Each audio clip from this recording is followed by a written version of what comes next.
día miércoles 22 ya debemos completar el tema de columna. De hecho, ya nosotros hemos revisado los módulos 6, 7, por ahí el 8. Es decir, que entre hoy y el miércoles ya completamos el tema de estabilidad de columnas.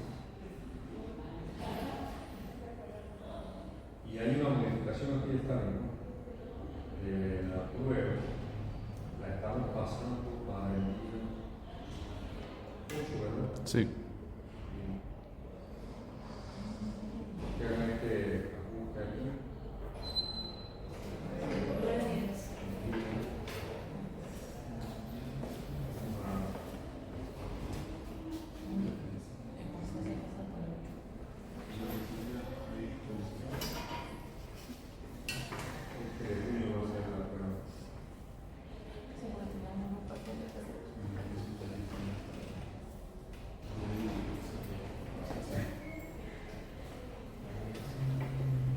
Que hagan el ajuste aquí. Ahí me informamos que tenían una prueba cerca o el mismo 1 de junio. Sí, teníamos un Fluidos. Sí, vamos a correrla entonces para el día 8. No pasa nada, no más tiempo para estudiar. En atención a la solicitud. Y no entiendo que en el calendario siempre tenemos un margen para hacer ajustes, podemos mover la prueba para el día 8. Tengo mi nota ahí, por favor. La próxima prueba va a ser el 8 de junio, no el 1 de junio. La asignación sigue siendo para allá. La asignación sigue siendo para el. Sí, la tenemos para este viernes.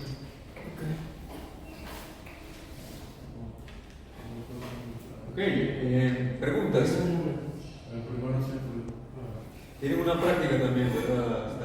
Para el día de hoy, ¿no? mañana. Mañana. Ok, perfecto. Bien, entonces, para completar o ir completando los temas correspondientes, nosotros hemos resuelto 5 casos de esto.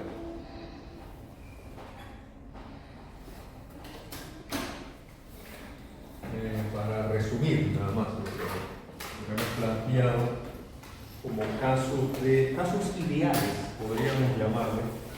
Sí, debemos llamarle realmente casos ideales.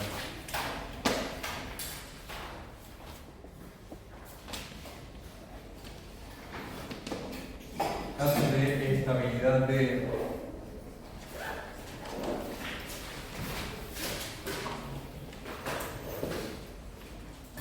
columnas ideales.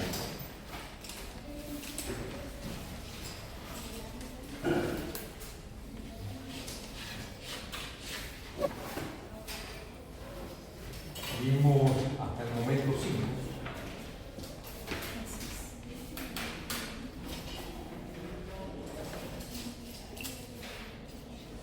Vimos este caso.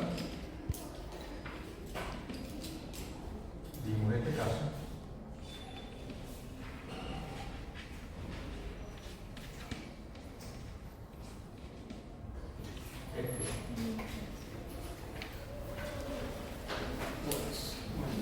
El cuerpo. Y este aquí.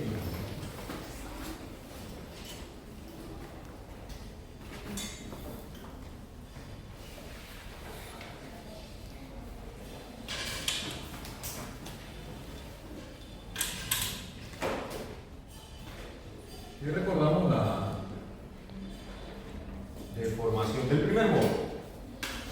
Estos 5 casos que hemos estudiado, teníamos esto.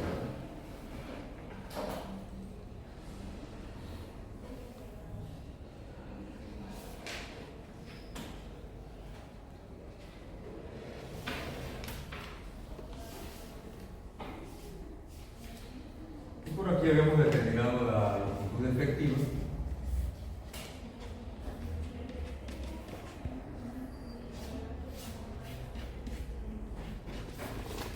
De cada uno de ellos.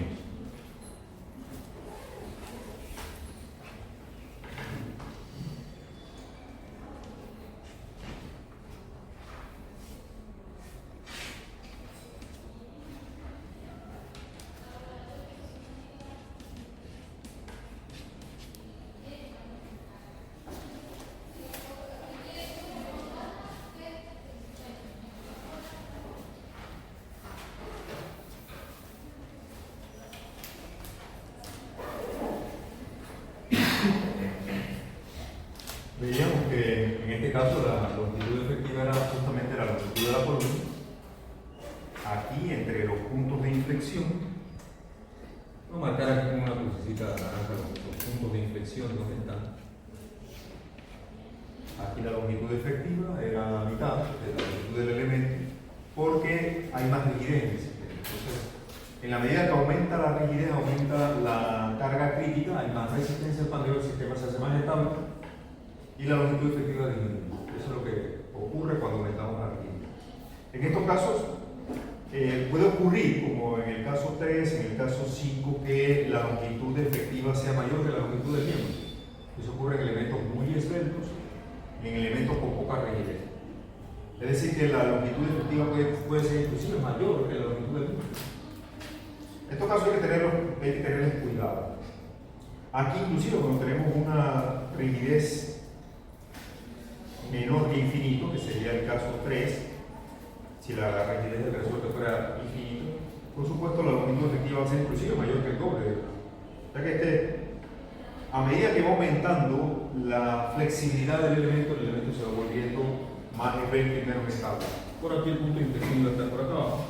En este caso, el volumen encontrada y articulada, habíamos derivado el factor de longitud efectiva del punto 7. Entonces, estos son casos ideales. Casos ideales. Les llamamos casos ideales porque las condiciones de borde son ideales. Son una idealización. Tenemos articulaciones, empotramientos, apoyo de resortes. Esos son condiciones de apoyo ideales. Cuando nos referimos a ideales, nos referimos a los apoyos, al tipo de apoyo. Apoyos ideales. Todos estos elementos son flexibles, entonces tienen una rigidez flexionante que nosotros podemos calcular. O depende de sus propiedades. Vamos a ver un par más, pero bastante rápido, porque ya no quiero invertir más tiempo en esto, voy a concentrarme en la estabilidad de elementos en marcos, donde ya las condiciones ideales son diferentes a tener un apoyo simple o encontrado o alguna condición intermedia. Permítanme que esto se fue. Vamos a reconectar la base.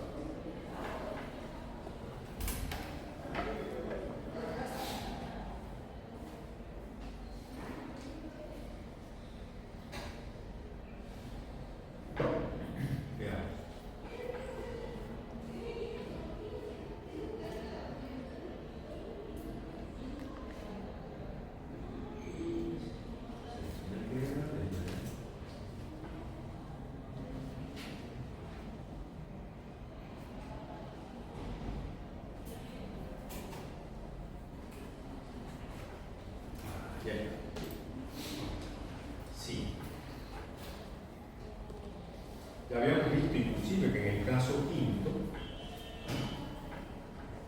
quinto engloba el caso 3 siempre que la rigidez del resorte sea infinita. Eso lo habíamos revisado. Si esta rigidez se hace infinita, aquí la ecuación trascendental se transforma en una ecuación donde tendríamos aquí el coseno de K por L igual a 0, y eso es el caso 3 que habíamos revisado. Entonces, cuando tenemos una rigidez diferente de infinito, yo les había planteado, resuelvan ustedes en el caso de que esto fuera 3G entre L, y esta ecuación trascendental estuviera igualada aquí a un término, entonces ahí vamos a encontrar que la longitud efectiva es inclusive mayor que 2 veces la longitud efectiva. Entonces, un par de casos más, caso 6, caso 7. Es este caso número 6. Se parece al caso 1, solo que en lugar de un apoyo fijo acá arriba, lo que tenemos es un resorte extensional. Entonces, en este caso es de esperar que si la rigidez de ese resorte fuera infinita, aterrizamos al caso 1. Si no, entonces va a resultar que la longitud efectiva del elemento va a ser mayor que 1. Y aquí, si vemos en la posición deformada, si tomamos nuestro elemento y aplicamos una deformación lateral, un desplazamiento acá arriba delta, pues en la condición deformada aparece lo que tenemos aquí. Obviamente, este resorte al resultar deformado va a experimentar una fuerza inducida acá por él que debe estar en equilibrio con la fuerza de la reacción horizontal en la base. Y no sé por qué no aparece el dibujador. Acá lo estoy dibujando y no sale. Parece que se hubiera congelado el proyecto. Ok, vamos a hacer lo siguiente. Déjenme ver si puedo desconectarlo de acá, que creo que no está recibiendo la señal de la manera correcta. Lo voy a conectar directo con el HD. El cable también da problemas. Sí, más problemas. Ok, vamos a hacer una prueba.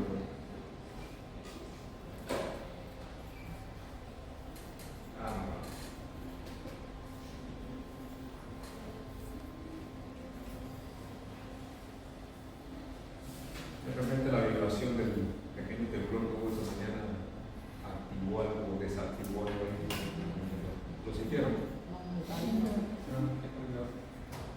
Yo en alto como a las 7.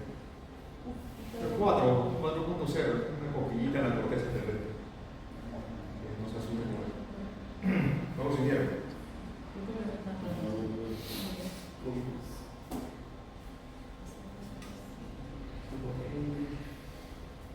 A ver. No quiere. Ok, vamos a regresar. Voy a regresar.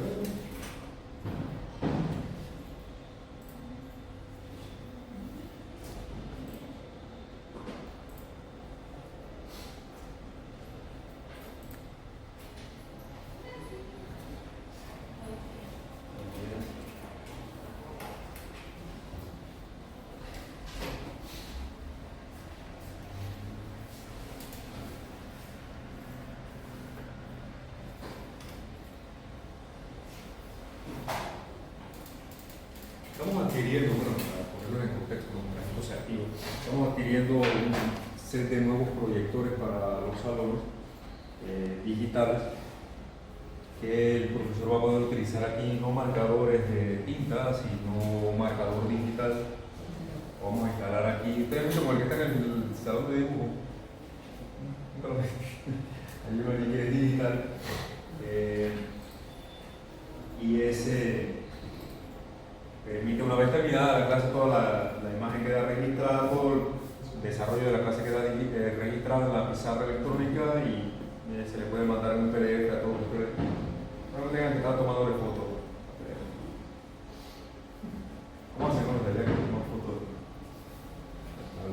A ver, el proyector seleccionado está ocupado. ¿Será que hay un profesor conectándose al proyecto donde desea continuar el proceso de conexión? Yo digo que sí.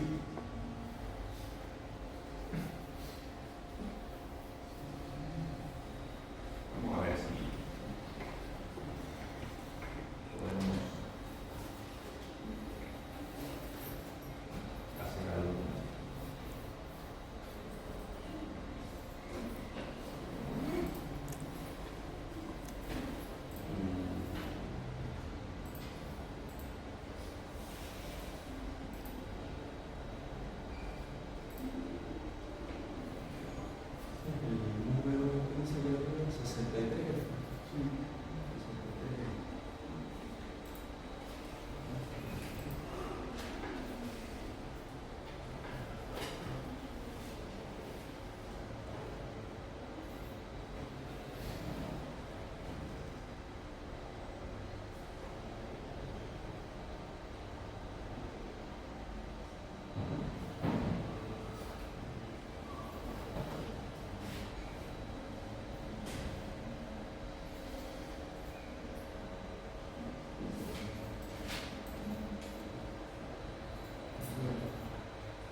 ¿Funciona? Ok, ahí salieron las reacciones que yo había dibujado. Bien, perfecto. No lo voy a tocar mucho, voy a dejarlo así, a ver si podemos continuar. Bueno, como se aprecia, ya con la configuración deformada yo puedo definir los referenciales, aquí lo estamos colocando acá abajo, de manera que si cortamos aquí a una distancia X, recuerden que siempre es importante deformar, ver cuáles fuerzas se activan, hacer equilibrio en la condición deformada, pero global, para determinar reacciones y luego entonces hacer equilibrio en la posición deformada del elemento. Aquí por supuesto la carga P se va a transmitir acá abajo, la rayada interior, de manera que si cortamos a una distancia X,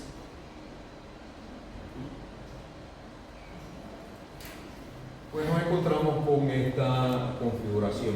La fuerza P viene axial, la reacción horizontal K por delta del resorte, y haciendo equilibrio tendríamos P por Y y K delta por X igualado también al momento inducido M de X, ¿verdad? Ahí tenemos los tres términos de la ecuación de equilibrio en la posición deformada, cortando el diagrama de cuerpo libre en la distancia X, ¿no? Lo que hemos hecho siempre. Entonces, bueno, por definición yo sé lo que es M de X, es la rigidez flexionante por la curvatura, un signo negativo, y puedo pasar todo lo que depende de Y de un lado de la ecuación y todo lo que no depende de Y del otro lado de la ecuación, y la ecuación diferencial dividiendo entre Y queda de esta manera, ¿verdad? Es una ecuación diferencial igualado a un término de X, así que esperamos que la solución homogénea sea la solución de cosenos y senos, y la particular sea la ecuación de una línea recta.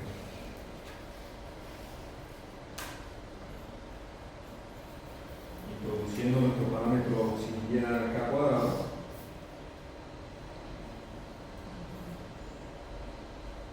K cuadrado igual a entre y como siempre.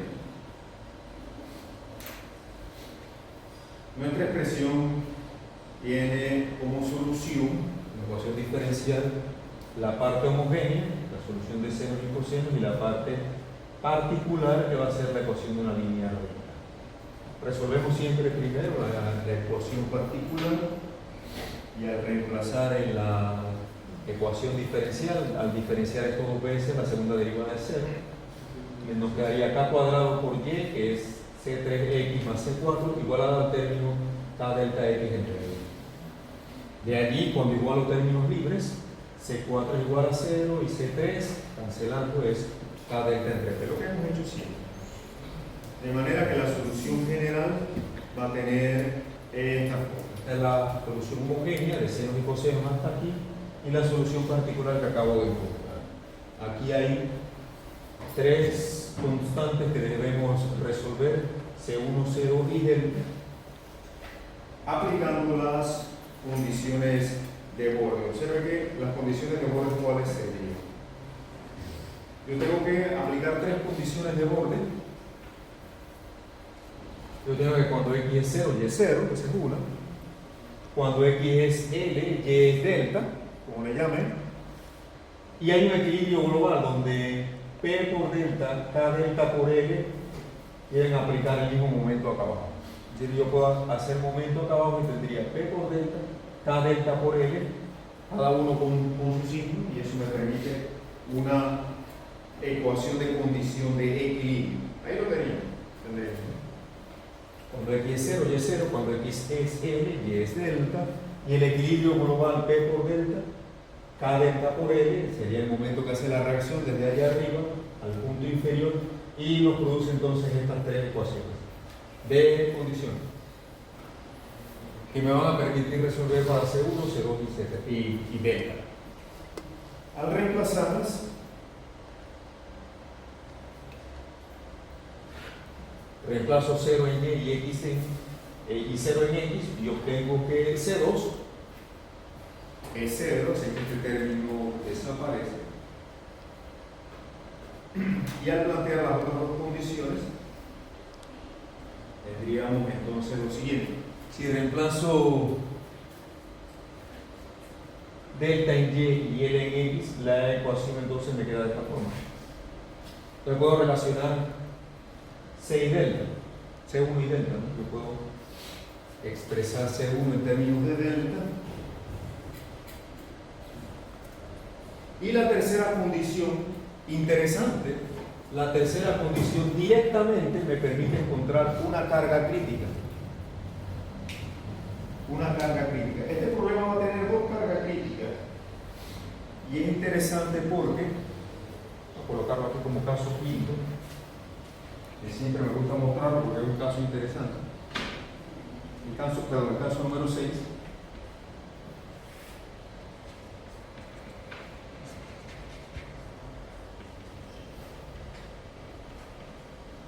Este caso tiene dos cargas críticas. Dependiendo de la relación que haya entre la rigidez del resorte y la rigidez de la columna. Si el resorte es muy flexible versus la rigidez flexionante de la columna, el modo de pandeo prácticamente va a hacer que la columna se pandee sin deflectarse, sin deformarse en flexión, porque la mayor flexibilidad está en el resorte. En ese caso, este sería un posible modo de pandeo. Y aquí tendría una primera carga crítica, cuyo valor aquí lo tengo directamente, la rigidez del resorte por la longitud del elemento. Y este caso nosotros lo podemos estudiar si analizáramos la columna como si fuera un cuerpo rígido. Ahora consideramos que esta columna es un cuerpo rígido, vamos a pensar en una columna articulada aquí en la base, rígido, con un resorte flexible, y si yo le aplico una carga P aquí arriba y hago mi análisis de cuerpo rígido, como lo hicimos al principio de este tema, la columna no se deforma sino que rota. Aquí tendríamos un desplazamiento delta, aquí aparece una fuerza K delta, la rigidez del resorte por el delta lo que se deforma. Entonces, si hacemos equilibrio acá abajo, tendríamos P delta, tiene que estar en equilibrio con esta fuerza por su brazo que es L, ¿verdad? Y aquí automáticamente tengo mi carga crítica. Fíjense que es el resultado del propio análisis que hicimos acá. Entonces, esto se va a producir si la flexibilidad del resorte es mucho menor que la flexibilidad de la columna. En otras palabras, esta carga crítica va a resultar siempre que K sea bastante veces menor que la relación E entre L. Eso quiere decir que la rigidez del elemento, la rigidez de la columna es tan grande versus la rigidez del resorte que ella prácticamente no se va a deflectar, sino que se va a comportar como un cuerpo rígido. Entonces tendríamos una posibilidad. La otra posibilidad sería si ocurre lo opuesto. ¿Qué tal si la rigidez del elemento es muy baja y yo tengo un resorte que tiende más a comportarse de esta forma, un resorte con una rigidez bien alta? En ese caso va a suceder algo similar al caso 1. Vamos a ver. Si ahora reemplazamos la segunda condición de borde, reemplazo delta en Y y L en X, tengo esta expresión, la puedo trabajar, esta ven acá abajo, podemos trabajar esto. Yo sé del equilibrio global de una de mis condiciones que K por L es P. Aquí lo tengo casualmente. Pero podríamos reemplazar eso allí, se cancelan las P y me queda una ecuación en donde puedo relacionar C1 y delta, yo lo tengo. Fíjense que esas dos deltas se pueden cancelar, aparecen del mismo lado y me queda esta expresión donde C1 no puede ser igual a 0, sino yo me quedo sin solución del problema. Lo que tiene que ser igual a 0 es el seno de K por L. Y el seno de K por L sabemos que se hace cero cuando el argumento es pi, 2pi, 3pi, gn pi. Y si recordamos, esta carga crítica corresponde a este caso. La segunda posibilidad entonces se produciría si tenemos un resorte de una rigidez bien alta o una columna con una flexibilidad muy alta. En ese caso el modo de esto se desplazaría poco, prácticamente quedaría en el mismo punto y la columna tiende a ser esto. Vamos a exagerarlo un poquito más para que se vea. Para que se pueda apreciar ahí.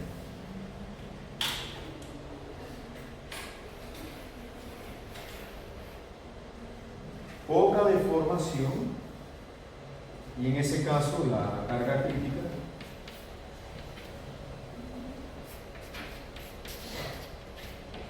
sería una segunda solución, sería exactamente la del caso 1, si recordamos pi cuadrado e I entre el cuadrado, caso 1.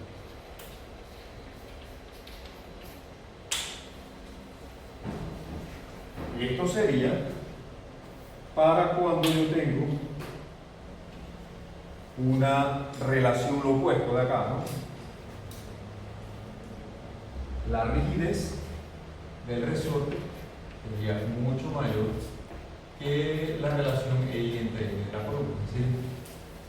Tendríamos una columna mucho más flexible que la rigidez del resorte. Y este caso tiende a compararse o a comportarse como el caso 1. ¿Se comprende esto?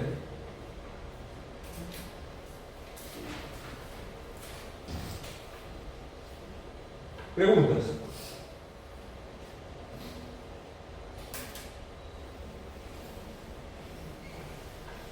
Entonces, en una situación intermedia, en donde las rigideces sean comparables, yo tendría que ver cuál de las dos cargas críticas produce el menor valor.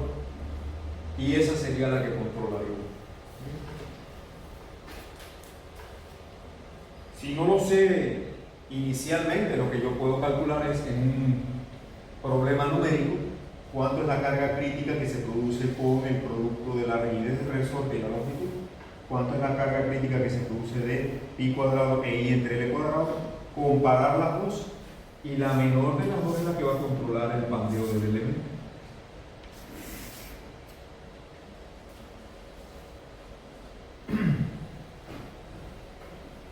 ¿Te comprendo? Sí. No pueden coexistir los dos casos. No, una va a guardar. Te va a resultar una de las dos que controla.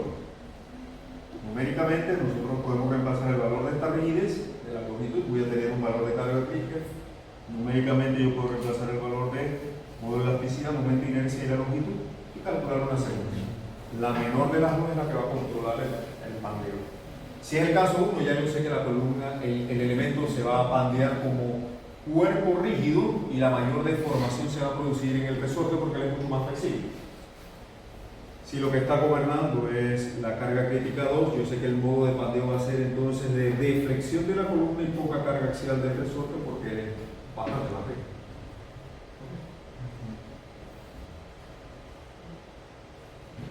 ¿Alguna otra pregunta? Clarito. Veamos un sexto caso, un poco rápido porque no quiero entrar en tanto detalle de eso, igual este problema es... Sí, yo sé que así como se ve, luce un poco scary, un poco intimidante, pero en realidad no lo es tanto. Lo único que allí hay son 1, 2, 3 resortes.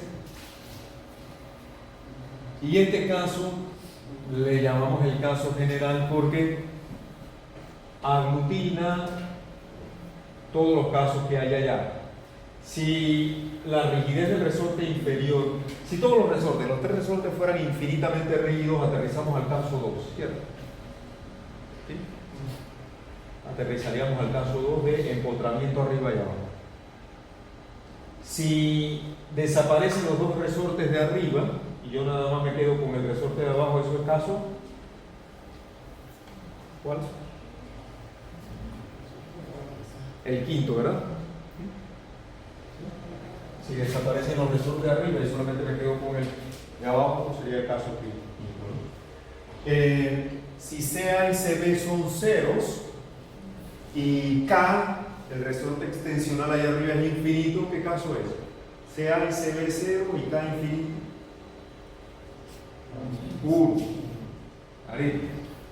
Y así yo puedo ir viendo si CA es infinito, CB es cero y K es infinito, estamos en el caso cuarto, ¿verdad? ¿Sí? Si CA es infinito, CB es cero y K es infinito, estamos en el caso cuarto. Entonces todos estos casos están ahí representados, ¿cierto? Todos. Todos están allí representados de una forma u otra. Entonces yo hubiera podido ahorrarme la solución de todo esto y presentarles y en el primer día explicando eso ya, ¿verdad? Pero nadie entiende. Nadie entiende. Pero en realidad resolviendo eso yo estoy resolviendo todos estos casos que están aquí, todos. Todo. Ahora lo voy a presentar solamente por encima. Fíjense, si yo deformo aquí mi estructura, ¿qué va a suceder? Lo que siempre hacemos. Si aquí aplicamos la deformada del sistema, se activan los resortes. Aquí voy a tener rotaciones, de manera que voy a tener un valor de momento aquí abajo. Este resorte de acá arriba también se activa, así que yo voy a tener un momento aquí y este resorte se deforma hacia adentro y aparece esa fuerza y una reacción horizontal acá abajo, por supuesto. ¿Sí? Todo el mundo se activa en la posición deformada. Aquí tendríamos las reacciones correspondientes, las rotaciones, el producto de las rotaciones por las rigideces de los resortes rotacionales me van a producir los momentos. Así que este momento en el punto A es la rigidez por la rotación que hay allí, es decir, la pendiente cuando X es 0 si yo defino mi referencia de la cámara. ¿Sí? Y allá arriba el momento en el punto B sería la rigidez del resorte B y la pendiente que hay cuando X es igual a L. Fíjense cómo yo lo he representado, ¿no? La deformación allá arriba le he llamado delta, así que K por delta es la fuerza. Y observa que aquí aparece unas reacciones en la parte superior y en la parte inferior que implica también el producto de la carga por el desplazamiento, que sería el momento inducido de fuerza por desplazamiento lateral. Entonces todo esto, todos esos elementos, cuando yo tomo una sección aquí a una distancia X y hago equilibrio, me van a aparecer entonces mi ecuación. Esta es la ecuación de equilibrio que hace internamente m de x, el momento en el punto A, el momento en el punto B, P por Y, el equilibrio y la posición deformada, reemplazo m de x por la rigidez y la curvatura, y de allí obtengo, acomodando términos, dividiendo todo entre ellos como siempre, introduciendo mi parámetro auxiliar K cuadrado y arreglando la ecuación, voy a tener solución homogénea y solución particular, que también es una línea recta, observen. También es una línea recta porque tengo x a la primera potencia. Al resolverlo, voy a tener solución homogénea y particular, la homogénea de senos y cosenos, la particular, la ecuación de una línea recta. Empiezo con la particular, K cuadrado por Y, que es C3X más C4, igualado a los 3 términos que tengo del lado derecho. Igualando término a término, los términos libres, C4 con C3X con estos dos, me permite encontrar C3 y C4. Observe aquí, C4 es M entre P, y C3 todo esto de aquí. Cuando reemplazo eso en la solución general, sumo particular y homogénea tenemos esta ecuación sota que está acá. Esta es la solución homogénea y esta es la partícula. Estoy yendo un poco rápido porque realmente este caso solamente se puede plantear, más no se puede terminar de resolver a menos que incluyamos valores numéricos en el análisis, así como cuando hacíamos el caso 5 aquí, ¿verdad? Que llegábamos a una ecuación trascendental donde solamente podíamos continuar si sabíamos la relación C, E y L, ¿verdad? Entonces aquí va a suceder algo similar. Tengo mi solución homogénea, mi particular. ¿Cuántas incógnitas añadí ahora? Veamos. Vamos a contar. Tengo C1, C2, delta, MA y MB. 5, ¿no? Me voy a necesitar de ese problemita 5 condiciones. Me voy a terminar con 5 ecuaciones, 5 incógnitas y el sistema es homogéneo, es decir, que tengo que resolver el determinante de una 5 por 5.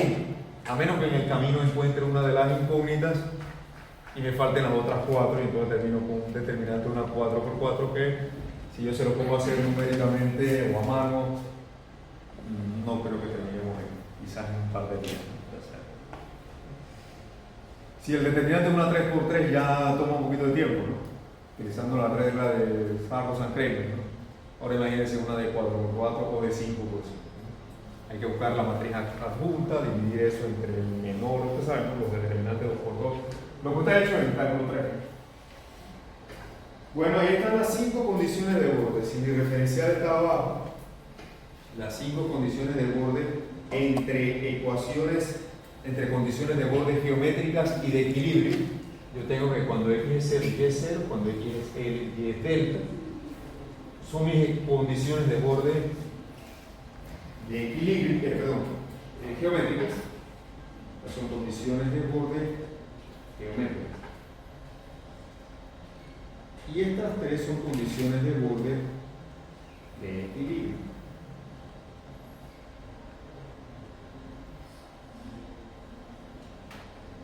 Esta ecuación del equilibrio global y estas ecuaciones me dicen que el momento en MA es la rigidez por la rotación en ese punto y el momento allá arriba en B es igual a la rigidez rotacional por la pendiente en ese punto. Cuando X es L, 0 en MA, cuando X es L en MA. Las 3 son condiciones de equilibrio, aunque esta me lleva también una condición geométrica porque la pendiente es una rotación que también es una variable geométrica, pero la obtengo de una ecuación de phi. Preguntas de esas 5 condiciones de borde. Lo que tengo que hacer es tomar mi ecuación general y reemplazar esas 5 condiciones de borde y terminar con una 5 por 5, a menos que me encuentre una de las variables en el camino, que creo que lo que ocurre. Si reemplazo la primera, 0 en Y y 0 en X, obtengo una relación entre C2 y M de A. Y puedo seguir reemplazando, y yo me tomé el trabajo de hacerlo. Ahí está la segunda condición. Me permite relacionar C1, C2 ya lo tengo. Es que puedo relacionar C1 con delta y con MB. La tercera, y la cuarta, y la quinta. Para la cuarta y la quinta yo necesito derivar. Me derivo la solución general y aplico entonces las condiciones. Aquí está la cuarta y la quinta. Pues termino con un sistema, simplificando un poco las ecuaciones. Ahí tengo la primera, la segunda, la tercera, la cuarta y la quinta ecuaciones, ya un poquito simplificadas. Si usted quiere pasar un día entretenido, trate de hacerlo también, así como lo hice yo. Y compare, ¿no? Vale la pena porque te afina un poco el cerebro. Aunque al final no logre terminar de resolverlo porque va a depender de cuánto SA, CB, es decir que analíticamente llego hasta cierto punto, pero numéricamente podría ir más allá si conozco los valores de esas rigideces, la longitud de la columna, EI, la rigidez del resorte extensional, etc. Entonces, este sistema yo lo puedo acomodar. Aquí utilicé la horizontal. Fíjense como C2 lo puedo expresar en términos de MA, donde aparece C2 lo puedo reemplazar también y termino realmente con 4 ecuaciones, porque aquí ya pude plantear una en función de la otra. Entonces, al hacerlo, mi sistema de 4 ecuaciones lo tengo acá. Déjenme ver si lo puedo rotar esta página. En este, no sé si aquí lo puedo rotar o lo hago en otro programa. Mejor hagamos eso, vamos a abrir en otro programa. Enlaces.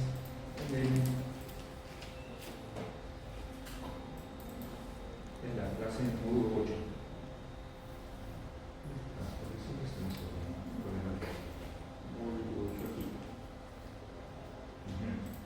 Creo que aquí sí lo puedo rotar. ¡Voilà! Perfecto.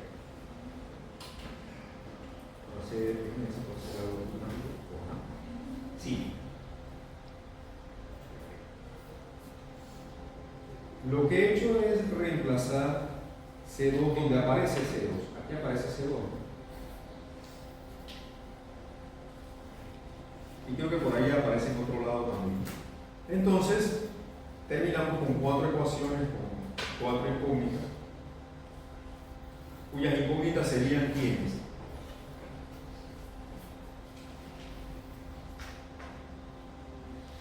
Aquí mi solución general, nuevamente acá.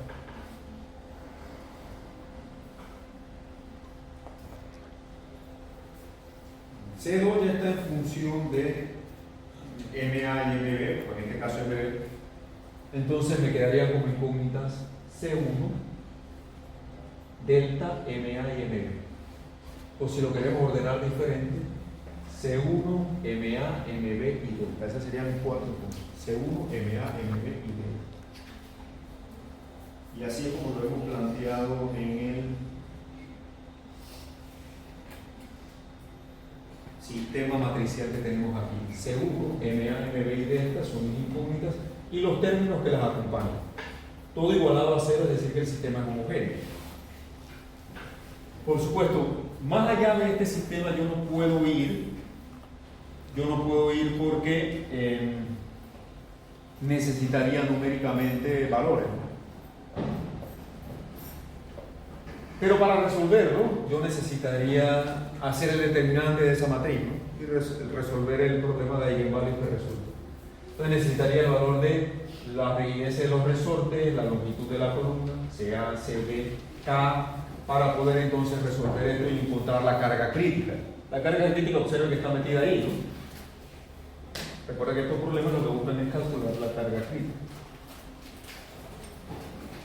Pero hasta ahí yo podría plantearlo, lo demás sería numéricamente. Tengo que dejarlo hasta ahí, no puedo continuar a menos que le demos valores a los resortes y a la rigidez del resorte extensional, a la longitud de la columna, a EI. EI está metido aquí en K, ¿no? En esta K, ¿verdad? Recordando el parámetro accionar P entre I. Entonces, de allí, al resolver ese determinante, igualarlo a 0 va a resultar una ecuación trascendental. La ecuación trascendental que resuelve este problema resulta, al igualar el determinante del sistema de ecuaciones, a 0, lo que hemos hecho.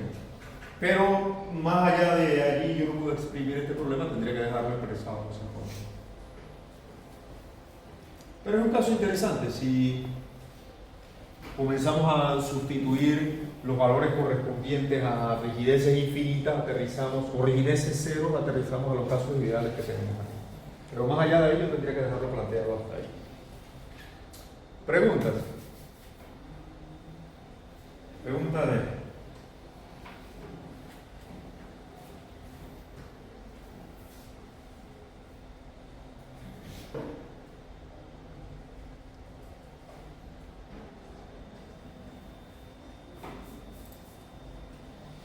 Hay una forma, como usted lo va a ver planteado en el curso de, sobre todo en el curso de acero y hormigón, Si recordamos nuestra fórmula general de la carga crítica, todos los casos ideales tenían esta estructura de forma, ¿no? I cuadrado e I entre la longitud efectiva al cuadrado. Cada va a variar según el tipo de apoyo que nosotros tengamos ahí, ¿verdad? Y ahí planteé los que habíamos desarrollado en las clases anteriores. Ahora bien, si yo divido este esfuerzo, esta fuerza o esta carga crítica entre el área de la sección transversal, vamos a tener un esfuerzo crítico. Sería la carga crítica entre el área de la sección transversal, el área de la columna. Para expresarlo en términos de esfuerzo, esto sería un esfuerzo crítico.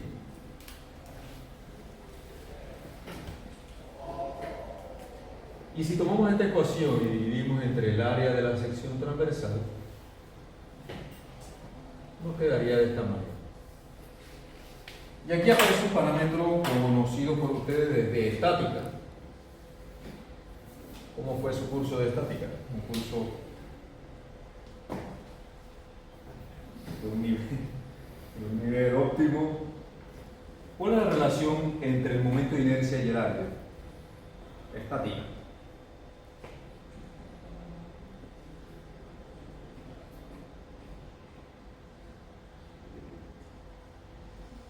Yo puedo expresar esos dos parámetros, el momento de inercia de la sección transversal, el área de la sección transversal, en un solo parámetro, que se conoce con el nombre de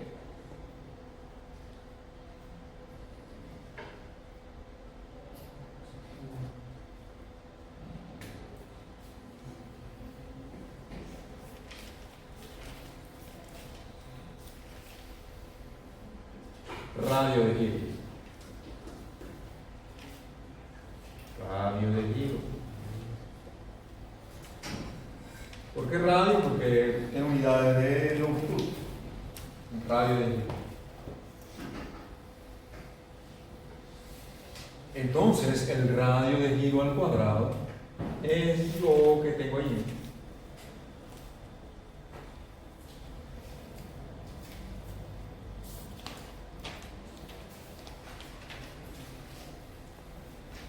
De manera que yo puedo tomar mi expresión ahora y plantearla de una manera muy conveniente. Observen, puedo decir que el esfuerzo crítico es igual a pi cuadrado por el módulo de elasticidad entre, yo puedo agarrar este radio de giro y ponerlo dividiendo en este denominador.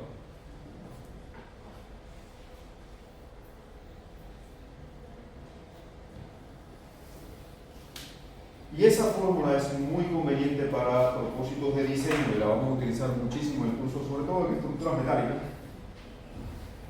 porque sabemos que las unidades de esfuerzo y las unidades de módulo de elasticidad son idénticas. El esfuerzo puede estar en pascales, porque el módulo de elasticidad está en pascales, etc. Puede estar en PSI, puede estar en kilos por centímetro cuadrado, en megapascales. Unidad de fuerza sobre área, ¿verdad? Igual que el módulo de elasticidad. De manera que este parámetro que tengo aquí en el denominador, ¿qué unidades tendría?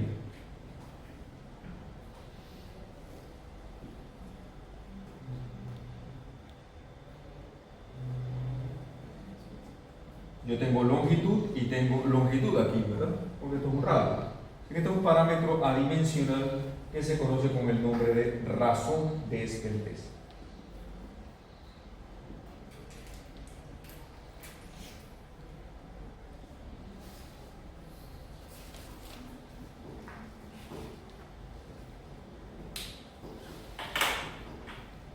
Y la razón de esbeltez es fundamental en nuestros cálculos porque combina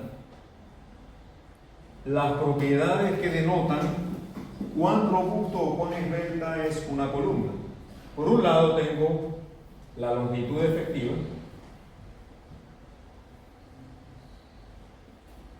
y por el otro lado tengo propiedades de la sección transversal.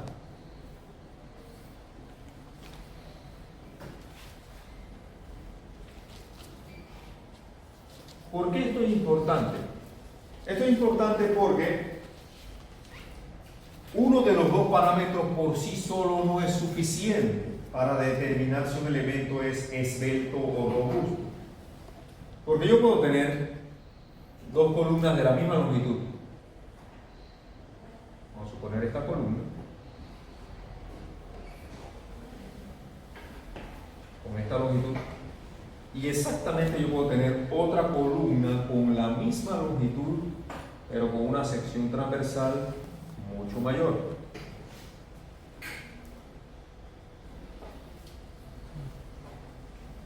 Aquí yo puedo tener un área y un modo de elasticidad diferente de lo que tengo acá.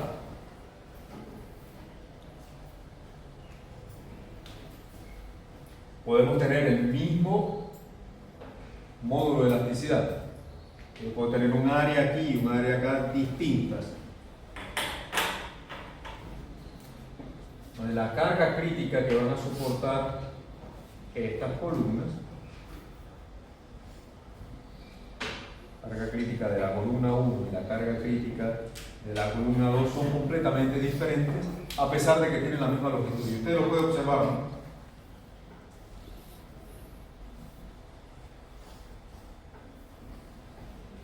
Aquí evidentemente la columna 2 es mucho más robusta que la columna 1.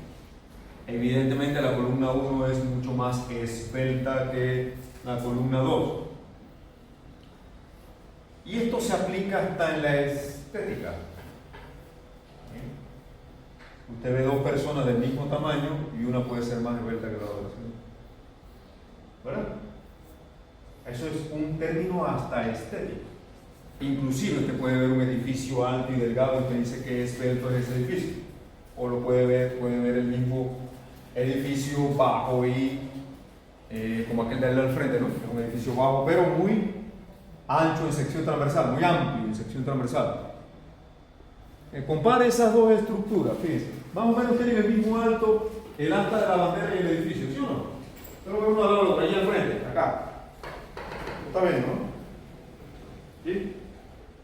Pero el edificio tiene una sección transversal inmensa. El asta de la bandera tiene apenas una sección transversal entonces, obviamente no van a tener el mismo comportamiento a pesar de que pueden tener la misma longitud. A mayor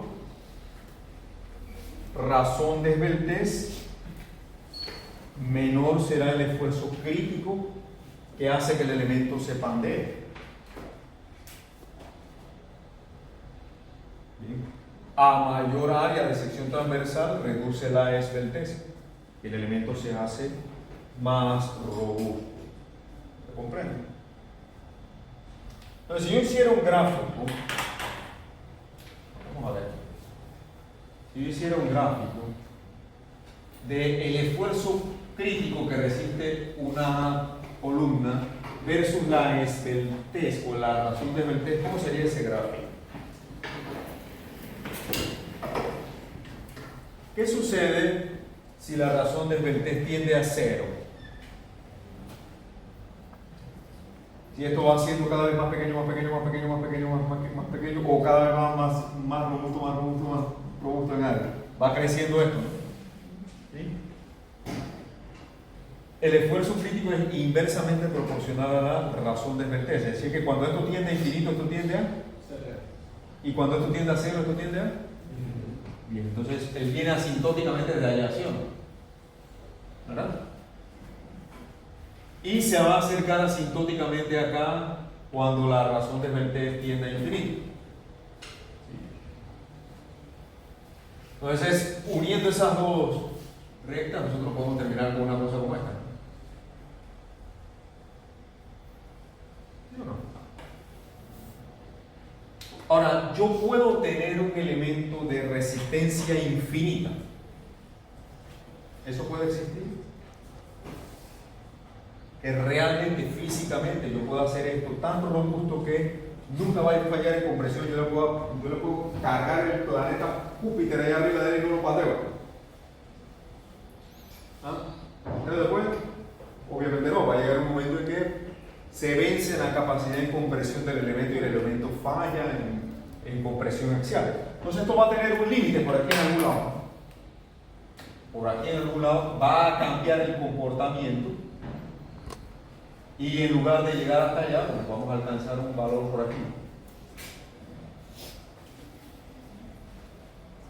Llega el momento en que ya el comportamiento no es controlado por la compresión axial, sino por el bandeo.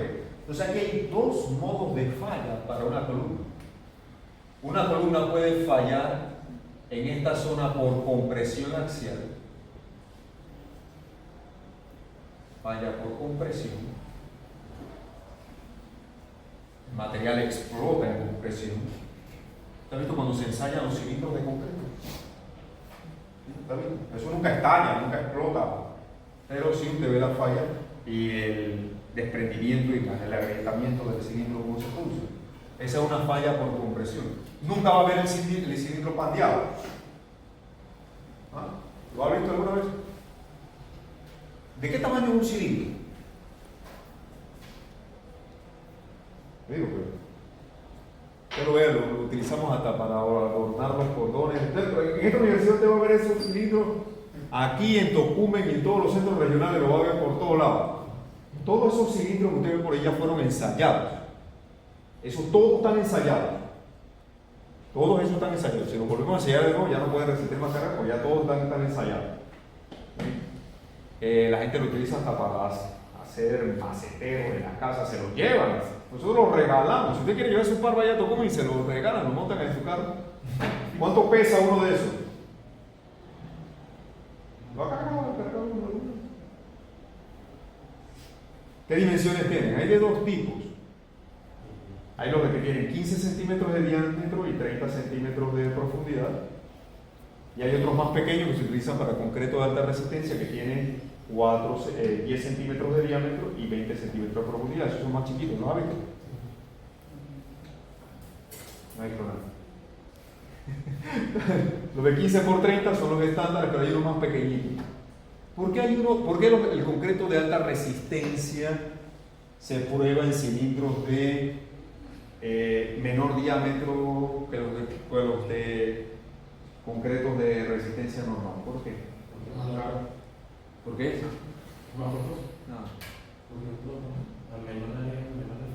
Exactamente. Si yo tengo un concreto de alta resistencia, él va a fallar con un esfuerzo mucho mayor, ¿sí o no?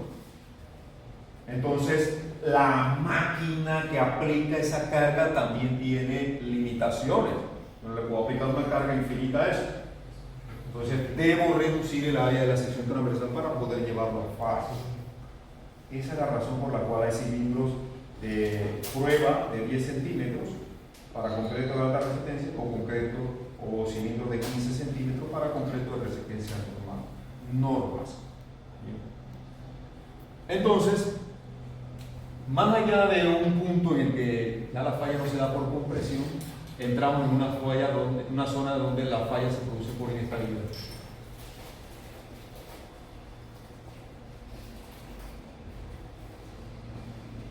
Es decir, por pandemia.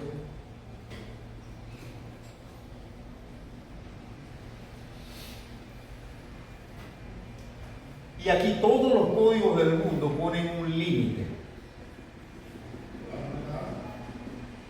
Un límite. Usted no puede diseñar una columna que tenga una razón de esbeltez que pase de 200.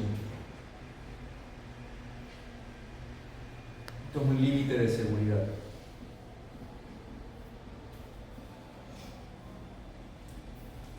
Una razón de esbeltez arriba de 200 es extremadamente peligroso. No lo haga. No lo haga. Ya yo cuando estoy por ahí cercano al 100 tengo un warning mental que me dice, hey, 200 es el límite de esto, no lleguemos allá. Aquí está la derivación. Si yo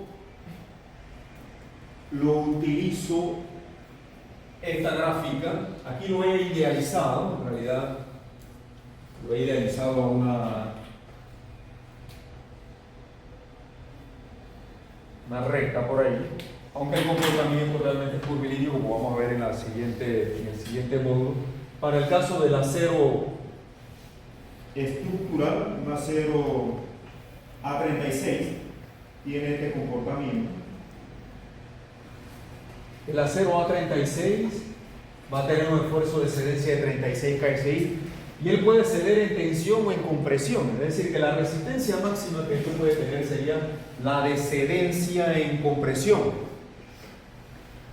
Entonces, por ahí en una razón de Beltès de 91, ya la zona de falla no se da en compresión, sino por estabilidad, por fandero.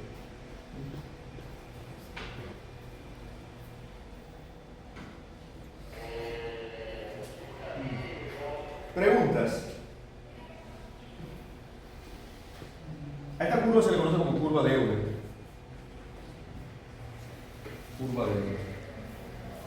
El gráfico de esfuerzo crítico versus longitud, razón de Beltès. Por acá por 150 ya como va perdiendo capacidad. Esto es una curva de capacidad. Lo ideal sería que las columnas fallaran en compresión, que su modo de falla fuera la compresión, porque es donde más resistencia puede brindar el elemento. Pero hay ocasiones en donde eso no se puede y usted tiene que diseñar entonces columnas externas. ¿Preguntas? Lo ideal es que el diseño se encuentre aproximadamente en el centro de la curva. Va a depender de las condiciones de diseño. Va a depender de las condiciones de diseño, va a depender de la estructura que estemos diseñando y de las condiciones. Hace unos años yo tuve que diseñar un edificio, lo voy a poner aquí esquemáticamente cómo es ese edificio.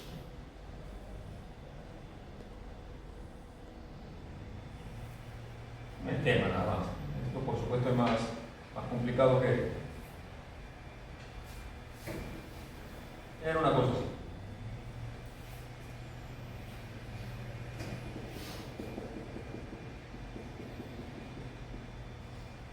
El arquitecto, por consideraciones del dueño del edificio, quería tener una triple altura aquí, porque este edificio aquí va a tener un lobby importante, lo iban a utilizar como showroom para ferias y cosas como esas. Entonces esto tenía unos balcones aquí, para que la gente viniera, se subiera por aquí, pudiera mirar acá abajo lo que estaba ocurriendo. ¿No ha visto cosas como esta? ¿No? Una triple altura, ¿no? Entonces, imagínense la longitud que tiene esta columna versus la longitud que tienen estas otras.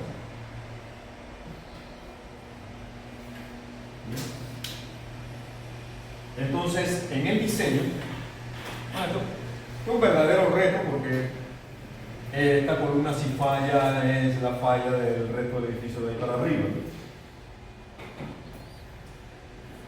Entonces, la longitud de pandeo de este elemento, imagínense cómo es, ¿no? Versus la de estos elementos de acá. Por supuesto, aquí hay más Beltès, menos capacidad, ¿no? ¿Sí? Entonces, en las primeras reuniones me dice el arquitecto, y estaba el inversionista y todo, ¿cómo podemos hacer con esa columna? Bueno, podemos hacer varias cosas. Esa columna está bien esbelta, pero yo sé que la longitud efectiva, la razón de Beltès de esa columna puede estar por acá, ¿verdad? Las de esta otra van a estar por acá, quizás, ¿no? Entonces la pérdida de capacidad de allí es enorme, ¿sí o no? Ahí lo observo, ¿no? Y más que las querían del mismo tamaño, porque se vieran iguales, ¿no? Ya que se iban a ver todas de la misma sección transversal, ¿no?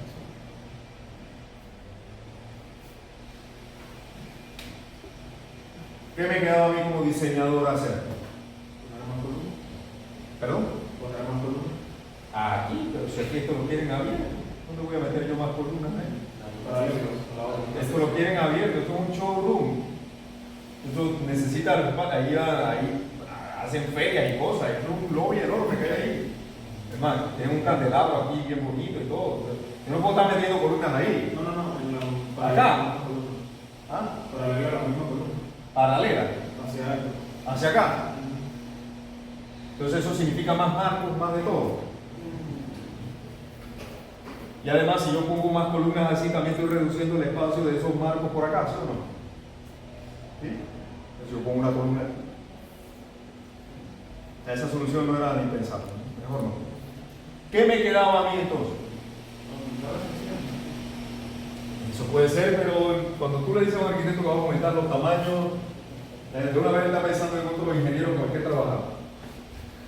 Aumentar la sección transversal de las columnas más pequeñas para hacerlas más simétricas al mismo tiempo. Cambiar las propiedades. ¿Ah? Cambiar las propiedades de la columna. ¿Qué tengo yo que hacer? Fíjense, si yo pudiera hacer algo como esto,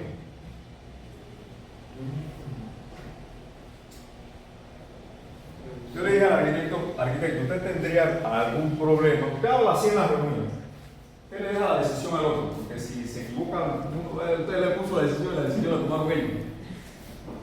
¿Usted tendría algún problema con que yo ponga una viga aquí muy rígida? Muy rígida y que sea rígida también en otro sentido. No me importa, porque lo que quiero es acá. Ok, entonces vamos a poner un sistema de vigas muy rígidas allá arriba y muy rígidas acá abajo. ¿Le parece? Eso está allá abajo enterrado, haga lo que usted quiera allá abajo. Así le hablo. Y pilotes y todo. ¿Qué estoy tratando yo de hacer con él? Yo estoy tratando de empotrar los nudos. ¿Sí o no? Porque si yo empotro los nudos, la longitud efectiva se reduce. Y si es bien rígido, se reduce a la mitad. Bien. Y usted dice, uy, y la gente dice, con eso podemos vivir. Y en adición a eso, porque ya esta longitud de pandeo no es así, ya esto comienza a ser así, ¿verdad? ¿Sí o no? ¿Verdad? Y se va reduciendo la cosa, ¿no? ¿Verdad? Solamente con añadir es un elemento. Y usted mantiene su showroom como lo quieren allá, ¿no? Y su triple altura y todo. Pero si el edificio se desplaza lateralmente, entonces usted va a tener un problema. ¿Qué hice yo? Arriostré el edificio por acá. Aproveché unas paredes ciegas que estaban por ahí. ¿Les molestaría si en lugar de tener eso aquí, aprovechando esa pared ciega, metemos unos muros de cortante aquí? Con esa pared usted puede hacer lo que quiera, ingeniero. ¿Qué estoy impidiendo con eso? Que el edificio se ladee, ¿verdad? O sea, que estos dos muros se mantengan en su posición. Mi caso ideal que está allá, mi caso 2. Yo estoy buscando el caso 2. En esa reunión yo estoy pensando en, cuando dije esto con el doctor Levy, pi cuadrado ahí entre K por L al cuadrado. Yo no les digo nada de eso a esa reunión, yo les hablo en términos de lo que ellos entienden. Y aún así, como yo no he tirado mis cálculos todavía, pero yo me tengo que parar de esa reunión con una posible solución o posibles soluciones, ¿verdad? Yo les pregunté allá abiertamente, oye, si se necesitara, yo voy a tratar de que no, fíjense cómo yo hablo, yo voy a tratar de que no se necesite, y usted baja la boca, que todo el mundo le preste atención a ese, tenga confianza, la confianza se le da el conocimiento, no más nada, solo el conocimiento, no más nada, si no usted es un buchitero. El conocimiento es lo que le da la confianza. ¿Cómo yo puedo reducir esto si yo coloco ya yo tengo esto, ¿no? Pero si aún así la longitud es muy alta y yo quisiera riostrar aquí, porque yo sé que esto me puede reducir todavía más la longitud efectiva, ¿verdad? ¿Cómo lo puedo hacer allá? ¿Cómo puedo arriostrar esa columna a la mitad? Fíjense. Usted está en esa reunión, todo el mundo lo está mirando a usted porque usted es el de la solución. Usted es el ingeniero, usted fue el que vino aquí 5 o 6 años, 7, algunos 8. ¿Cómo soluciono yo eso? ¿Cómo coloco yo un arriostramiento aquí? Yo quisiera eso. Si me permitieran eso, en ese momento diría yo sería el hombre más feliz del mundo. Entonces, ¿usted qué dice? Bueno, yo puedo colocar, imposible, yo no puedo hacer esto no existe en la vida. ¿Está visto eso en algún lado? Eso son idealizaciones. Pero yo, ¿cómo lo puedo crear? Yo les pregunto en esa reunión, ¿ustedes tendrían algún problema? Porque ellos querían tener aquí área de circulación y todo. Si hacemos algo estético, con el sistema modernista, ustedes hablan en esos términos, ¿vale? Y si colocamos algo así, te gana espacio acá abajo, porque lo que quieren aquí es que esto esté abierto, que esto esté abierto, que esto esté abierto. Si fuera necesario, yo voy a tratar de que no sea necesario, pero si fuera necesario, yo podría hacer eso. Y se quedan ahí, y usted se queda callado, porque ahí el próximo que habla pierde. Tiene que saber en qué momento guardar silencio. Hay gente que se la pasa y no dejan pensar a nadie. Y ni siquiera piensan cuando ellos mismos hablan, que es lo peor. Usted no le vendría mal un curso de ventas, porque usted está vendiendo sus ideas. Usted tiene que saber cuándo hablar, cuándo hacer silencio y cuándo dejar que los otros piensen. Y usted la tira ahí y se queda callado. Ahí el próximo que habla pierde. Entonces, ¿qué va a suceder? El inversionista y el arquitecto se van a mirar entre ellos. Y usted en su pensamiento dice, lo tengo ya. Pero usted tiene la confianza. Usted quizás sabe que esto no va a ser necesario, pero... Porque cuando le mandaron la información, usted antes de llegar a la reunión, usted se preparó, usted no llegó allá a improvisar. Pero yo llegué allá sabiendo que esto quizás no era ni siquiera necesario. Yo le dije, mire, si esto se necesitara, yo lo podría hacer. Y se queden así. Ojalá no fuera necesario, me gustaría que estuviera más abierto, pero en el remoto caso, si eso se necesita, bueno, creo que podríamos hacer algo ahí. Y le dan esa posibilidad. Le dice, bingo, ya tengo el problema resuelto. Él llega, se va a su oficina, lo resuelve ese mismo día, deja que pasen los 3 días, porque usted también tiene que dar importancia a su trabajo. Y usted llega y dice, hey, vamos a reunirnos. Y cuando usted llega allá, lo primero que dice es, les traigo una buena noticia. A la gente le encanta escuchar buenas noticias. A la gente no le gusta encontrarse con malas noticias. Le dice, hey, no es necesario hacer esto. Con el sistema de vigas que hemos pensado que involucra a todo el mundo, porque ya es la solución de todo el mundo. Usted se la pensó, porque el sistema de vigas que nos inventamos la reunión pasada funciona y no es necesario eso. Bingo, todo el mundo contento. Pero si usted llega, usted no advierte esto como una posibilidad y usted dice, no funcionan las vigas, pero se me ocurrió hacer esto. Y usted llega y dice eso ya suena como una mala noticia en la segunda reunión. Usted le pone a la gente un escenario adverso como una posibilidad y los deja pensar. ¿Es posible que se necesite esto? ¿Tendrían algún problema con eso? Cuando usted llega a la reunión siguiente diciendo, nos vamos a ahorrar. Y eso el dueño lo entiende perfectamente, ¿verdad? Nos vamos a ahorrar esos arrendamientos y el arquitecto te va a poder poner el candelabro, ese chandelier que quiere traer de allá de Italia, perfectamente. Ningún problema. Usted se gana un cliente y todos los demás clientes que él le traiga. ¿Sí o no? ¿Eso qué se lo da? Fíjese dónde se aplica esto. Esto usted no lo va a ver nunca, pero lo puede aproximar en la vida real. ¿Sí o no? ¿Verdad? Fíjese, con un sistema de vigas nada más. Lo que solucionó el problema fueron estas 2 vigas y este muro que está aquí. Que usted quizás dirá, bueno, y ellos piensan, ¿cómo se habrá solucionado eso? ¿Qué tiene que ver esas vigas y ese ciervo con eso? Eso lo sabe usted acá. Y usted no explica más de la cuenta. Usted tiene que ser entendible. Usted dice, mire, deje eso en mis manos, estas vigas funcionan, este muro funciona, confío. Y ahí está. Y ahí está funcionando. Conocimiento. Preguntas. Entonces, ¿qué hacer en estos casos cuando yo lo que tengo son no casos ideales, sino marcos? ¿Qué pasa en una columna, por ejemplo, en esta columna? ¿Cómo es su comportamiento? ¿Cómo es el comportamiento de esta otra? ¿Cómo es el comportamiento de esta?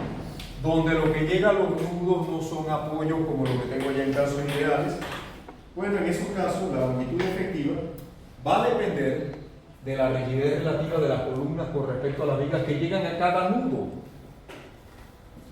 Y ahí vamos a introducir un parámetro de rigidez relativa que le vamos a llamar E, que es la suma de E entre L de las columnas entre E y entre L de las vigas. esa G quiere decir girder en inglés, que es ritmo, ¿no? Girder. Vigas.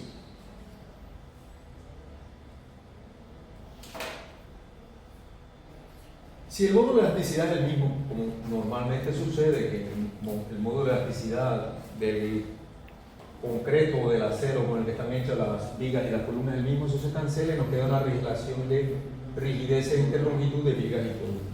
Si fuera el caso del acero, el módulo de elasticidad es 29.000 es una constante y que se cancela en el numerador y en el denominador. Entonces yo puedo calcular estas rigideces relativas en el nudo superior y en el nudo inferior, ese parámetro G para el nudo de arriba y para el nudo de abajo, y la solución se obtiene gráficamente o analíticamente, porque también les voy a dar las ecuaciones, gráficamente a través de unos nomogramas que se conocen con el nombre de Jackson and Murla, que fueron los que los desarrollaron, y el valor de K se determina gráficamente. Yo le voy a suministrar también las ecuaciones del nomograma para que usted las pueda programar en su calculadora o en una hoja en Excel Y puedo hacer esto también de manera analítica. Repita conmigo. Nomograma. Nomograma. No es monograma. Por favor, si usted habla de monograma así como de utilidad, no mencione mi nombre allá afuera. Yo lo desconozco, usted no pasó por mis manos. Yo no sé usted quién es.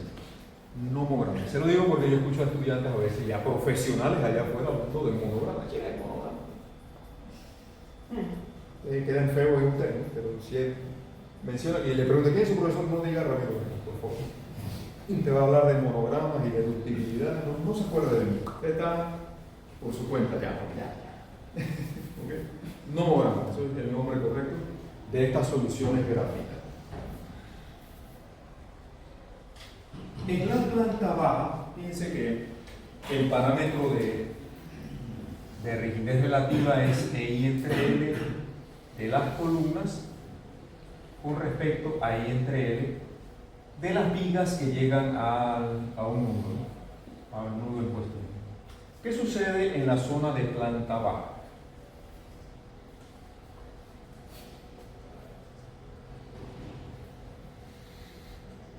Fíjense que la rigidez relativa de las vigas está en el denominador. Si tengo una condición de empotramiento en la base, eso significa vigas muy rígidas, ¿verdad? Vigas muy rígidas. Y si la viga es muy rígida, aquí yo voy a tener que esto tiende a ser infinito y este parámetro tiende a...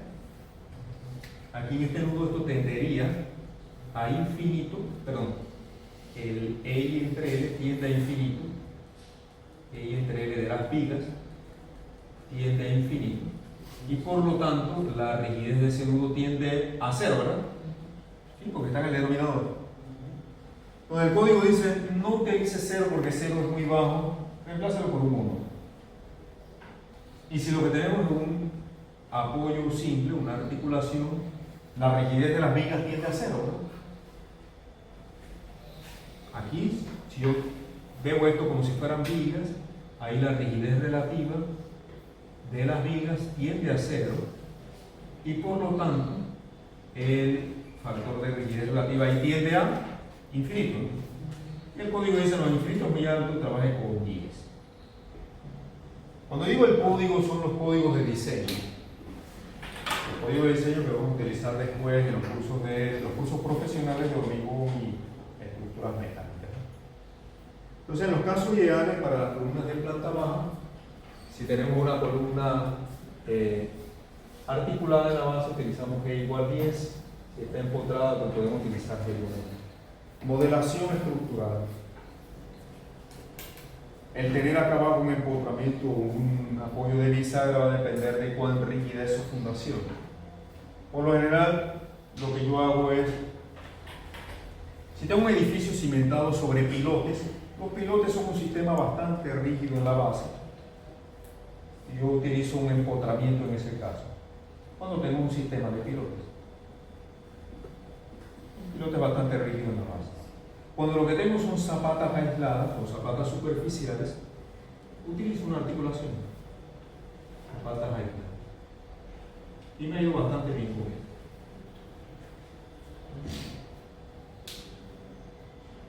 Entonces, en un edificio tenemos la posibilidad de si el edificio tiene o no tiene desplazamiento lateral. Si el edificio se encuentra lateralmente arriostrado, el factor de longitud efectiva, observe que estaría entre estos dos límites. Si el edificio no se puede desplazar lateralmente, estos dos mundos se mantienen en la misma posición vertical, en el mismo plano vertical, y la columna se pandea localmente. Entonces los límites estarían entre punto 5 y 1. El factor de longitud efectiva para columnas en marcos lateralmente arriostrados, como el que yo hice allá, está entre punto 5 y 1, porque el marco no tiene desplazamiento lateral. Si hay desplazamiento lateral, como en este caso, ahí el factor de longitud efectiva va de 1 en adelante. ¿Sí? Va de 1 en adelante. Veamos entonces los nomogramas. Ahí tendríamos entre 1 e infinito para marcos no arriostrados lateralmente. No hay límite superior para el valor de K y marcos no arriostrados. Por eso hay que tener cuidado con esto. Por eso yo aquí metí mi murón y ese muro solucionó esto. Allá todavía se están preguntando para qué habrá metido ese muro. Ese muro va a ayudar a esa columna. Sí, lo que usted diga. Usted a veces lo que tiene que responder es: confíen en el muro. De verdad, nada es más rígido que un muro. Te habla así. Un muro, te digo lo que es un muro. Imagina un muro. Te pone a la gente a pensar. Ahí está gráficamente el nomograma para. Esta sería columnas en un marco lateralmente arriostrado, el valor de K está entre 1 y punto 5. Fíjense lo que dice aquí, dice sizeway inhibited, o sea, ladeo no permitido. Es decir, que esto es un marco arriostrado. A veces en la traducción del inglés utilizan esos términos, pero esto quiere decir marco lateralmente arriostrado, que el ladeo está inhibido, o sea, que está lateralmente arriostrado. El ladeo no está permitido, está inhibido. Por otro lado, aquí tengo el otro nomograma para marco con ladeo permitido, sizeway uninhibited, o sea que el ladeo no está impedido, o sea que está permitido. El ladeo permitido. Y el valor de K va de 1 hasta fin. 13 no tiene límite superior. Entonces lo que hacemos en los marcos, y la solución es muy sencilla, calculamos G en el nudo de arriba y en el nudo de abajo. Este es mi nudo A, mi nudo B. Yo calculo GA y GB. Y tengo un marco con ladeo inhibido. Si el valor de, digamos que es 1.5 y del otro lado es 0.4. Unimos eso con una línea recta y ahí le podemos leer el valor de K. Así gráficamente. En este caso sería como punto 70 y algo, ¿no? Punto 73, 74. Así de sencillo. Y fíjense que nos ahorramos la derivación de la ecuación diferencial que resulta de esto. Que yo tendría que ver cuánto es esta C, cuánto es esta C, y transformar este problema en el problema ese que usted conoce, ¿no? Pero tengo dos resortes extensionales y dos resortes rotacionales, ¿no? Entonces lo que está haciendo esta solución es reemplazarle este problema de resortes por esta solución gráfica. ¿Le parece esto mejor? 1000 veces, ¿no? Al resolver esa ecuación diferencial que resulta de aquí. Si usted dice DMS, pero también tengo este, puedes llevar este, no, depende. Porque yo entro con GA y GB y lo curo con una línea y tengo el valor de cada porción. Y funciona bastante bien. Si el marco tiene ladeo permitido, también yo puedo entrar con los valores acá. Vamos a suponer que tenga 5 de un lado y 2 del otro, o 1.5 del otro. Unimos eso con una línea recta y por ahí estaría la solución. Sería 1.6, 1.7, 1.8 por ahí.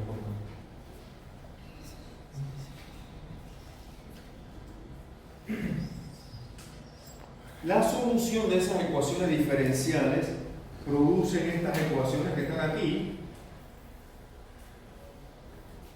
Obviamente yo no los voy a poner a ustedes a derivar esto, pero el factor de la solución gráfica también obedece a estas ecuaciones que están aquí. Esa solución gráfica del nomograma es la solución analítica de esas dos ecuaciones. Usted puede programar esto en una hoja en Excel. Yo te digo cómo se soluciona numéricamente una ecuación en Excel. Aquí entramos con GA y GB y resolvemos para acá. Desde que la K está metida acá en la tangente de esto. Desde luego está en radiano. Resolvemos para acá para el valor de K en marcos arriostrados. Y la otra ecuación que es un poquito más sencilla. Para marcos no arriostrados. Entramos con GA, GB y resolvemos numéricamente para acá y obtenemos el valor de K en el caso de marcos no arriostrados. Y la solución es numérica. Usted puede programar eso en una hoja electrónica perfectamente. O la programa en su calculadora. Nada más tiene que introducir GA y GB y el tipo de marco Para que el programa sepa con qué ecuación tiene que trabajar, ¿no es cierto? Bastante sencillo. o hace la solución gráfica, ¿no? Trae esto el día del examen. Y una regla. Pero esa ecuación, las ecuaciones pegan muy bien con el valor del número, los valores del número. Ok, preguntas.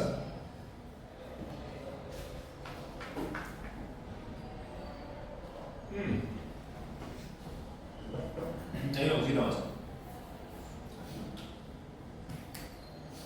La rigidez relativa de las vigas, Este parámetro que es el denominador, tiene que ajustarse con los siguientes factores de acuerdo al extremo lejano. En marcos sin ladeo y en marcos con ladeo hay un multiplicador aquí.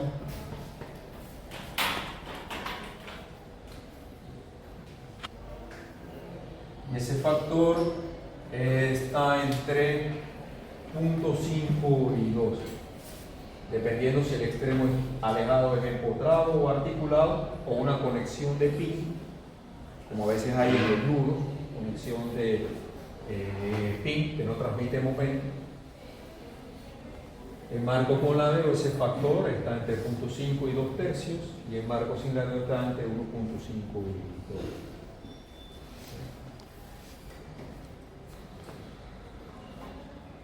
y aquí hay un ejemplo que ya vamos a desarrollar en la próxima clase. Tenemos un marco de 2 luces, 2 columnas, 2 vigas. Esta columna tiene una longitud de 12 pies, esta tiene una longitud de 20 pies. Esta está empotrada en la base, esta está articulada en la base. Y las secciones son las de las vigas, W12 por 35, y las columnas ambas son 10 por 45. En las tablas de propiedades conocemos los momentos de inercia, ¿no? Eso lo sabemos lo pueden buscar en su libro de mecánica de cuerpos deformados. Ahí aparece. Entonces, primera pregunta, ¿este marco está lateralmente arriostrado o no está arriostrado? ¿El marco se puede desplazar lateralmente, sí o no? Algunos dicen que sí, otros lo dudan. ¿Hay o no hay desplazamiento lateral en el marco posible? Sí, porque esto está apoyado en un rodillo, ¿no? O sea que este marco puede desplazarse lateralmente. Pero la primera pregunta es que el marco es no arriostrado.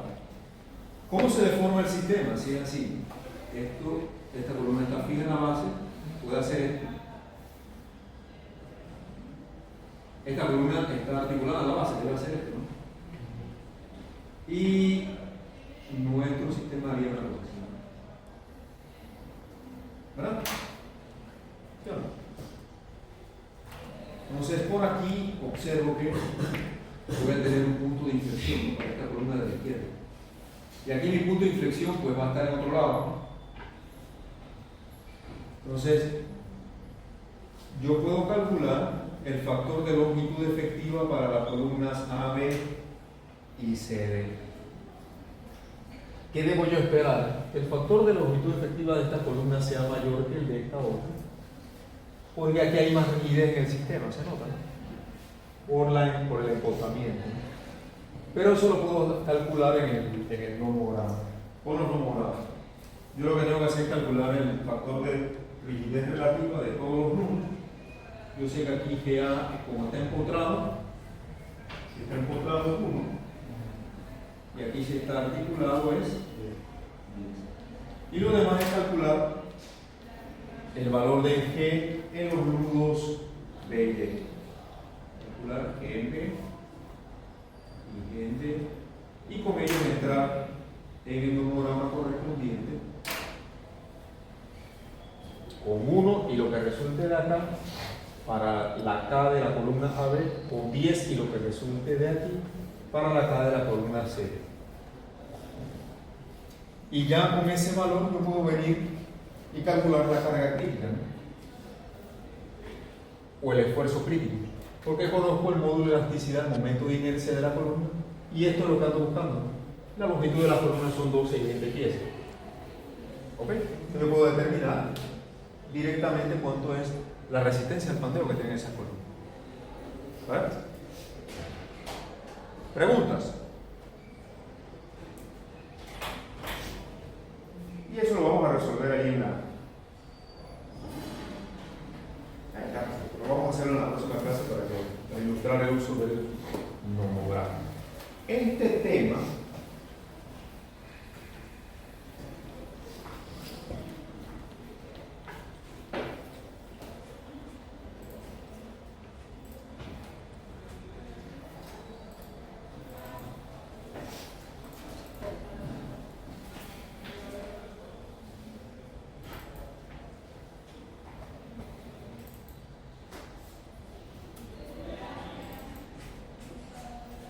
Este tema lo pueden estudiar a profundidad en el libro de Hill. Estos libros ustedes lo tienen a mano, ¿no? En el Teams, ustedes saben.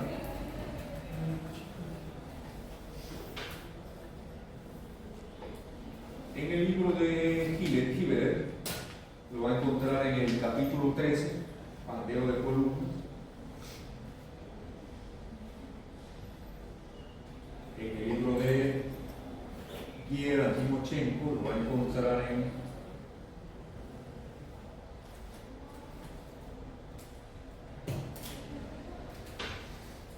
el capítulo 11. Hay un problema bien interesante ahí, en el capítulo 11. Debo buscar acá en el libro de Kieran Johnston.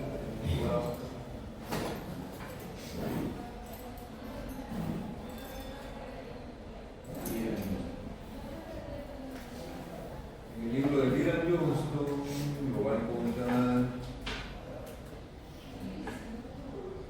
en el capítulo 10.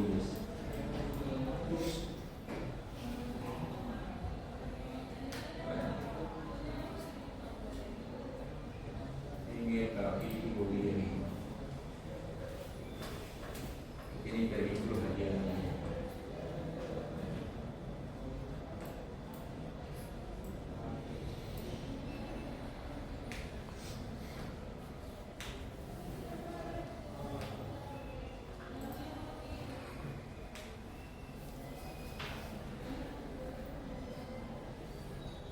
Yo no he entrado a ver lo que aquí aparece como las fórmulas de la secante y pandeo inelástico. Eso lo vamos a ver en el siguiente módulo. Entonces, aquí en el libro de Hibbeler serían las 3 primeras secciones para este examen. Las que están en asterisco todavía no. Eso lo vamos a ver después, pandeo inelástico, eso lo vamos a ver después. Serían las 3 primeras secciones en el libro de Hibbeler. En el de Gear, también aquí está la sección 4, perdón, aquí en la columna sería 1, 3, sí. Las 4 primeras secciones, lo demás lo vamos a ver después, pero para este examen el libro de guía sería hasta la sección 11.4. Y en el de Mira Johnston también las 4 primeras secciones, lo que es la fórmula secante y demás, eso lo vamos a ver en Viga Columna. Estas serían las primeras 3 o 4 secciones de estos. Ahí tiene 3 libros para estudiar. Y con un montón de problemas, y para allá está, y le va a poner algo. Pero no lo pongas a que tú le haces los problemas. Ellos tienen que hacer los problemas y tú monitoreas cómo va el progreso. O sea, como en el béisbol, imagínense que nosotros tenemos un bullpen de pitchers y lo llevamos a que vean a Mariano Rivera lanzar el póter. Y Mariano ahí lanzando el póter, que se va a caer el brazo de tanto dar, y se lanza así, la curva, miren cómo quiebra ahí al final, y la recta, y todo el mundo mirando a Mariano practicando. Usted tiene que ponlos a practicar y pues, monitoreas allí cómo va la banda, que ellos también lancen. Porque llega el día del juego y entonces usted ahí es donde va a ver si la pone de strike o qué, ¿no? Entonces igualito, ¿no? Entrenamiento, ¿no?